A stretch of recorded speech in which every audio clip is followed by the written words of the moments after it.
Good evening, everyone. It is time to almost start our next series of NUITEQ Snowflake webinars. Tonight we will talk about embedding videos and lesson activities and then have a question and answer period. Thank you very much for joining, and take it away, Danielle. Thank you. Okay. Hi, everyone. Thank you for being here. We do appreciate you joining in, and hopefully we can provide you with some really valuable information on how to add videos to your Snowflake lessons. And we'll even take a little bit of time to go back and talk about how we can send some of those lesson activities to students on the snow.live version. So I'm going to start by sharing my screen with everyone.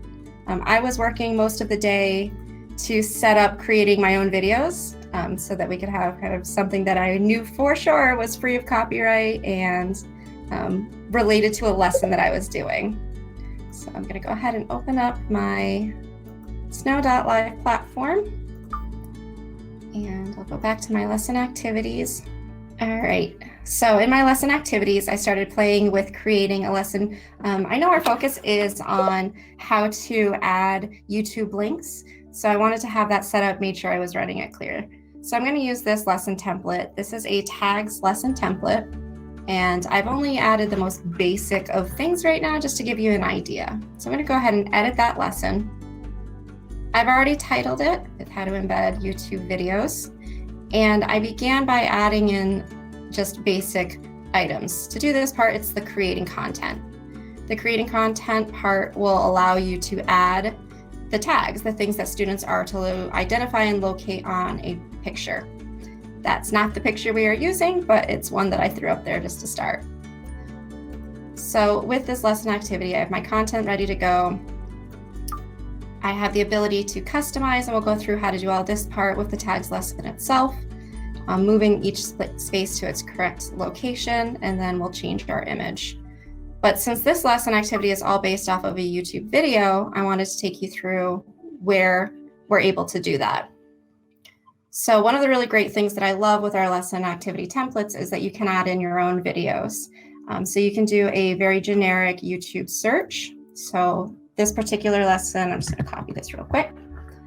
I was doing a lesson on how to take notes. So I would simply search the Cornell notes. And then I could see all of the different YouTube videos that I might want to use. In this case, I made my own video. So this was if I was just searching. I also could just go and take the link directly from YouTube. So if I've already previewed something, or if I had my YouTube playlist of videos that I know I use regularly and now I want to add it to my lesson activity, I can simply copy and paste that lesson link into my video, or into my lesson activity. I also have the ability to change the start and end point with the YouTube videos. This is, I think, fantastic. I was a social studies teacher for middle schoolers, and I'd often find a lot of really great historical videos, but they would either be really long, or they would get to points where maybe they were a little gory if we were talking about a war, or just not things I really wanted to show my students. And I wanted to make sure that we weren't spending the whole class just watching a video. So I was able to decide when I wanted my video to start and when I wanted my video to end. So in this case, I did a start and an end point. I started at about a minute in. The video I decided to include was just over 5 minutes, and I didn't need all of that time. So I'm going to edit it down to just 4 minutes, and I wanted it to end at about 11 seconds. This icon will tell you exactly how you can edit it. So you can see if you had particular start points, end points that you wanted, this will show you which part of your video is going to play the start and the stop times right before the lesson activity. And that's the other feature that you can include. So you can choose to have this go before your lesson activity, or you can just choose to have the link available and then show the lesson as supplemental material. I like having it go before. In a classroom setting, I could see this being really helpful with when you're doing your kind of beginning of class routines, taking attendance, checking homework, passing back papers, the little bits of what I called housekeeping that some days felt like they took forever. This would be really great to have set up a video to play while you're doing those things that don't require you to have direct instruction. So it's not really eating into the limited amount of time that you have with your students. We know time's pretty precious and we don't often have a lot of it. So I have that set up. I have my timing, I have my video itself. And when my students go to play this activity, whether it be on our interactive panels or if we're playing on our own devices, we have it set up so that the video will play in the beginning. And I did mute it for now.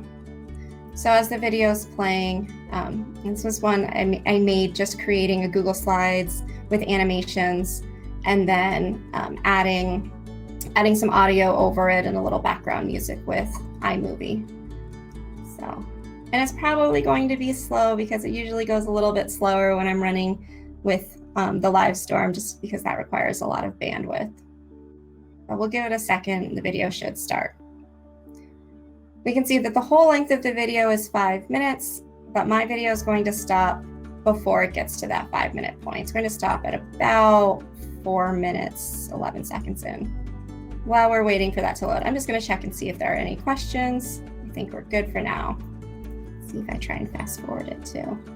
The great thing too with adding in videos when they normally are loading, when I'm not running a lot of other things as well, having that ability to my students, if they were doing this as independent practice, or if they were doing it at home or on their own device, they can choose to pause the video at any point. So if you're delivering instruction and you have your students working to complete a set of notes and they needed a little more time to write, if they're doing it on their own device, they can pause the video, go complete the task they need to do, write down their notes, work out a math problem, and then play it just like they would on a regular YouTube video. Well darn, let's see if I can try it with a different video. So I'm going to take out that link and I'll do a search.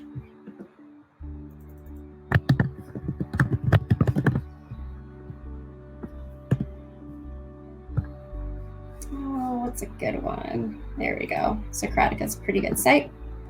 I'll say I'll do just the same start time and I'll have it end. Maybe I only want 1 minute and 10 seconds. So we'll give that a go. We'll see if that one plays. Maybe just didn't like my video. So there we go. We have the idea of having our start time, our end time. The video will end at 4 minutes and 10 seconds into it. So anyway, my students would be able to watch this video and then after which complete the lesson tag activity. And in this case, I have created different background. I really like using tags to check for understanding because there are definitive right and wrong answers. So it's a really good way to assess where students are at and get that more formal assessment from them. So with my tags, I'll go ahead and browse my new image and go to my recent, add in my image. And I don't know if that was able to share with you. So the image I added in, I brought from my computer itself. So I just have it saved to I'm on a Mac, so it's just saved to wherever it saves on there. But you also can do image searches. You can bring in items from your Google Drive or OneDrive, or you can also browse the content gallery. So I have my image that I wanted students to use. And then I would use this to determine where I want to place each of my tag items. So this was a lesson that I'm designing about how to take notes. These would be specific details about the Cornell method. And I would drag my pins to place them in different spots. And then I can also choose to change my tag colors. So I might want all of them to be blue, or I might want individual tags to be a separate color. And that's an option that I have as well. Danielle? Yes. Are students able to watch different parts of the video by dragging the bar, or are they limited or blocked to only the start and end time designated portion? They are limited. So as far as this video would end at 1 minute and 10 seconds, they wouldn't be able to go beyond that. But if you wanted to provide them with the link to the YouTube video that you could include in your description, So if I just took this link with my instructions of maybe I want them to watch from minute 1 through 1:30 and say minute 2:15 through minute 5. Then I could provide those instructions. Are they able to drag the bar and move the video along? Yes, they are able to. So I'll give you a show of how that works. Like friends, we're here to help you. So my students could fast forward through parts of the video and skip ahead. Play the beginning of. But it will automatically stop wherever your end time is. So if your end time was set for 4 minutes 42 seconds, the video is going to stop there. They won't be able to go to any of the parts after the video. But this will show just the whole duration of the video itself. I hope that was able to answer your question. So, it did. Thank you. Perfect. Good. Yep. So I think that one of our easiest features is the ability to add in those YouTube videos. We know that there's a ton of really great content available on YouTube. Being able to specify, exactly when and what parts of a video you want your students to watch is a really great tool to have. So having that start point and end point, I think, is very helpful. And then as I go through, I can add all of the other details and specifications for my particular lesson and add in my standards as well. So the other option that we can do right now, since I know that putting in the videos is probably really easy, since it is either copying and pasting the link or doing a very simple search. If anyone's interested, I could do kind of a quick show of how I create videos using just Google Slides. I know with everything that's happening kind of right now, a lot of people are moving to a remote learning or virtual learning platform. So this would be a really great tool to use to create your own videos and then add them into your lesson activities to push to students. So, and to share those with students, so after I've created my lesson activity, if I were happy with everything that I had made and the video I wanted worked, I could take this lesson activity and I can send it directly to my students. So I've picked my lesson activity. With our lesson activity templates, we do have 8 that are assessment templates. So with those assessment templates, you can add a score to it. You can see specifically which questions your students answered correctly, which ones they answered incorrectly, and then provide the feedback to them. The other 8 lesson activity templates, you could also use just as a practice. Even with the gradable assessments, you can use those as practice as well. This is just if I wanted to have data come back to me. So once I've selected that I'm going to make this gradable, I can send it to my class, and I can send it to particular students within that class with a due date of when they would need to complete it. And then now that assignment has been sent to my students, I'm able to do all of that by managing my students in the class option under snow.live. So with this, we have the 3 options of how to add students into a class. And we have the ability to add a new class. This was like a manual entry. So I would title the class, this might be my math class. Oops. And then I can add in students individually, or I can add in students via list. So I could just have all of their emails listed, copy and paste them, and then add those students in. So that is if you're doing the kind of manual entry. I'll delete that class. The other option is importing from Google Classroom, which I know a lot of schools are connected with Google Classroom. So by doing this, it'll bring up your Google Classroom list. You select the list itself, and it will create the class. I've already created my Snowflake demo class using my Google Classroom list. Those students would then automatically be enrolled. And then the last option is using a CSV file. So with the CSV files, you would just pull in any CSV that you saved. If you made it in Google Sheets, it just needs to be downloaded as a CSV, or if you're using like a Microsoft program, it should be saved fine. And the only thing that you need for it is just the emails. It filters out everything else, so the only thing that would appear would be your student email at that point. And then once I have all my classes set up, I can review the progress of my students in that class. So I can see all of the assignments that I have sent, and I can look at, let me go to one that I know I've had students finish because I was the student. I can look and see which assignments my students completed. I'm able to see my average class score, the average time that it took my students to complete that lesson activity. And I think this is really important data.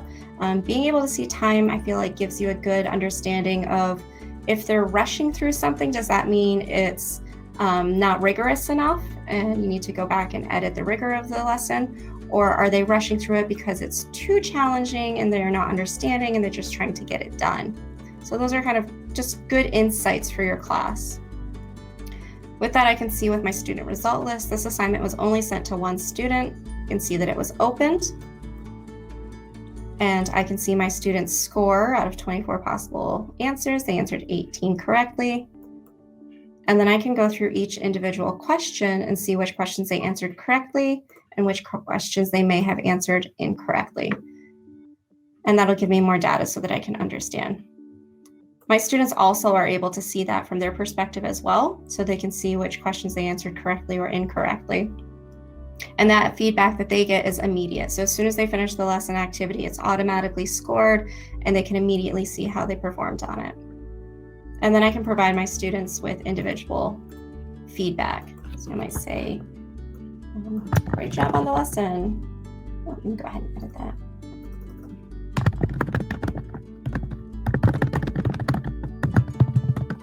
And then now that feedback has been sent to my student. So then they're going to see that as well.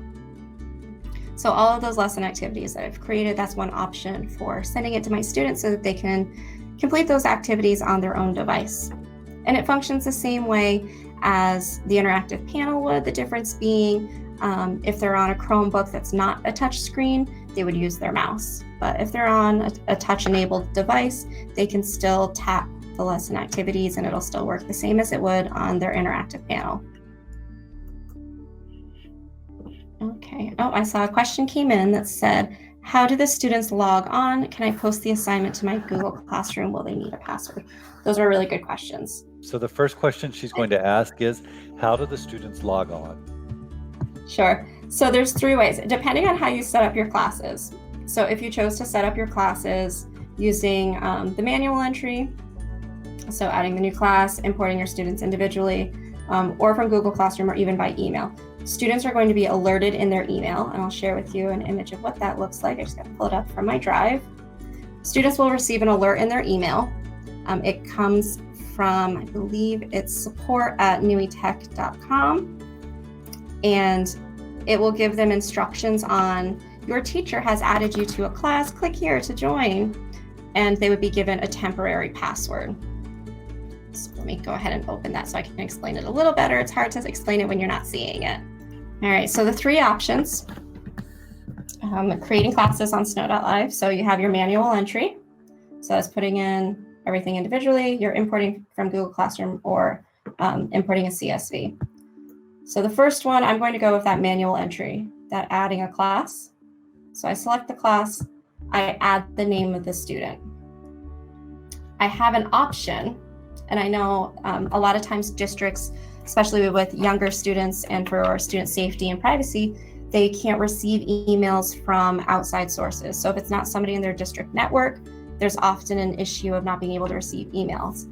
And that is a solution that we actually have. We are able to say a student doesn't have an email, and then we will auto-generate an individual password for that student. So if I select this option, so I've created my class, I've added in a student, so there's my student's name. If I choose to say that they do not have an email, they will be given, and I'll actually do that live so you can see that. Stop that one and start this one. So if I go to add a new class, and I have my, let's say my math class, I have my student, and I want to add that student. By selecting student has no email, I will add that student in, and I will have this screen pop up. Now, the challenge with this is you do need to create for every individual student. And I would recommend, this is what I did with my 6th grade students since they weren't allowed to receive out-of-network emails. And then I just copied this and I pasted it into a document. And then I would share that with my students so that they could go ahead and log in. It is auto-generated, so it just takes their name, adds a couple letters after, and then it creates a password. Once students have used that password the first time to log in, they do have the option to go back and to log in and to change their password. So it might be something that's a little easier to remember.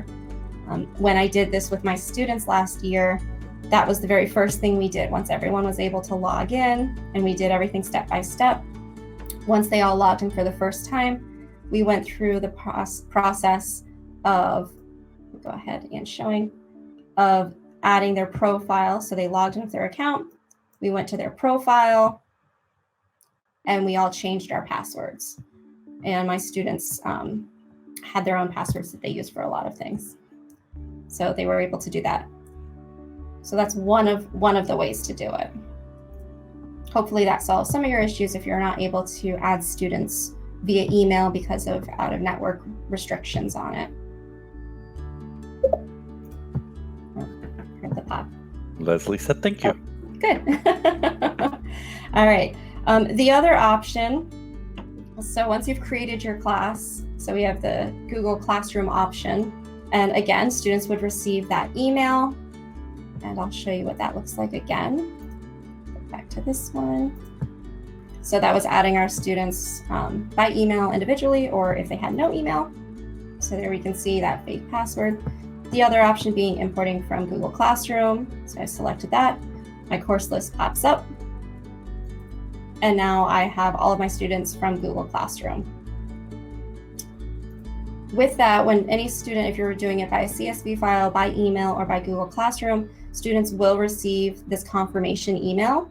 So it does come from support@nuitec.com. And then depending on what your district firewall settings are, or what their privacy settings are, that's something that you'd have to consult with your IT department on. But it'll tell you your teacher created a Snowflake account for you.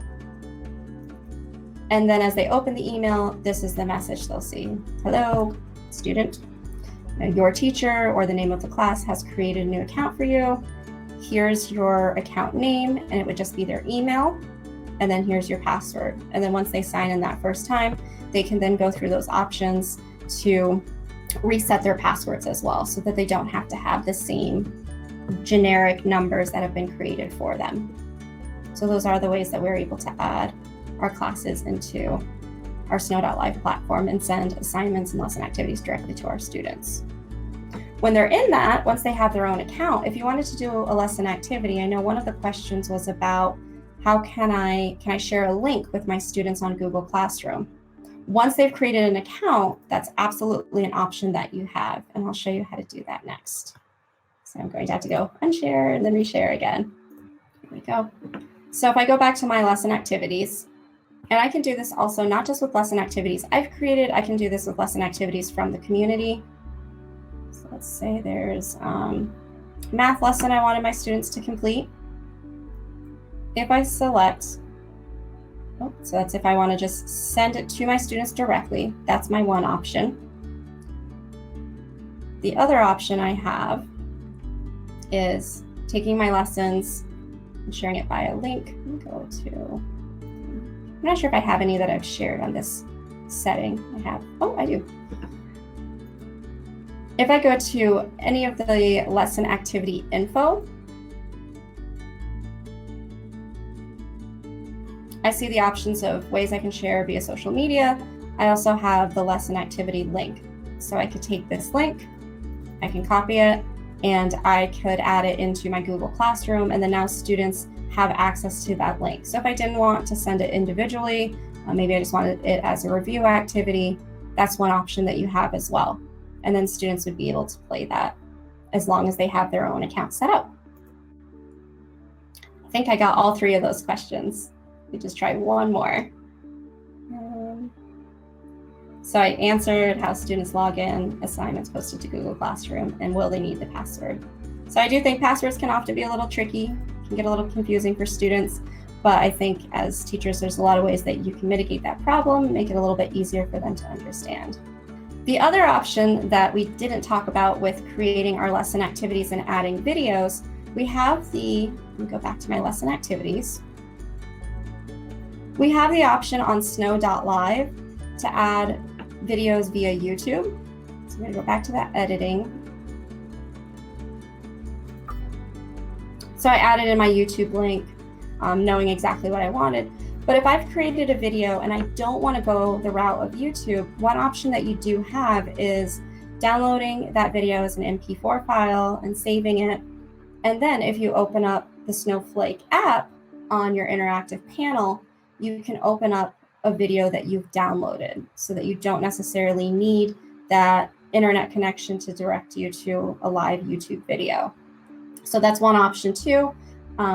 You could still create your whole lesson activity, every part that you wanted to do at home, which many of you probably are now. And then when you do have access to your interactive panel, you can add the MP4 file here as an option instead of just the YouTube. So at this point, I think I've shown everything that we have with how to add in videos. Is there anything else that anyone is interested in learning about, or anything that I could go into more detail and explain? I will happily, it doesn't have to necessarily be video related. I will happily share with you, happily share with you any parts of Snowflake that you're still curious of learning more about. Danielle? Yes. While we wait and see if any questions come in, I'm going to take over and share my screen for a second and show how to get to the YouTube videos. Okay.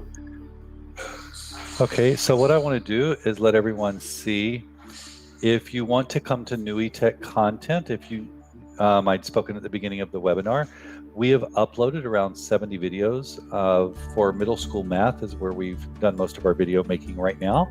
So if you have anyone in 6th to 8th grade that needs to have some help with some math, this might be a good place for you to get some help. So I'm going to show you here. You just go to YouTube, under search, you check in type in NUITEQ content and type better than me. Then you do search and choose here NUITEQ content. When you do that and choose videos, you'll see all these videos that we've uploaded. So there should be about 90% of the Common Core standards between 6th and 8th grade have a teaching video aligned to them. So all you need to do is select the video and it will actually teach the standard. So you can search for a keyword or whatever you need to search for to find the stuff that you're looking for. Our CEO has graciously allowed me to upload these to a channel so that we can have them for anyone that doesn't have the software right now that just needs some help with teaching. So if there are parents at home that don't know how to do the math of 6th grade, 7th grade, or 8th grade, and as I would not, or if teachers maybe have some work that they want to assign but don't know how they're going to lecture using distance learning, all of these are available to you. Check over the next couple of days and we may be uploading stuff from other subject areas as well, or grade levels as well. But for now, we do have middle school math pretty much done. So I just wanted to share that with you. I'm going to turn this back over to Danielle. And thanks, Jack. Yep. And it doesn't look like we have any other questions coming up. So I want to take the time to thank you, Danielle, for leading the webinar for us this evening. I appreciate it. And I know you put a lot of work into it because we've talked about it a couple times today. So thank you for doing that. I would like to thank everyone that signed in this evening. We do have a smaller group. So I appreciate those of you that have signed in. We are here to help you. Please feel free to email me at jr@nuiteq.com if there's anything that I can do for you. So again, thank you, everyone. Thank you, Danielle. And we look forward to seeing everyone next week. Have a great week. Bye, guys. Bye-bye, everyone. Bye.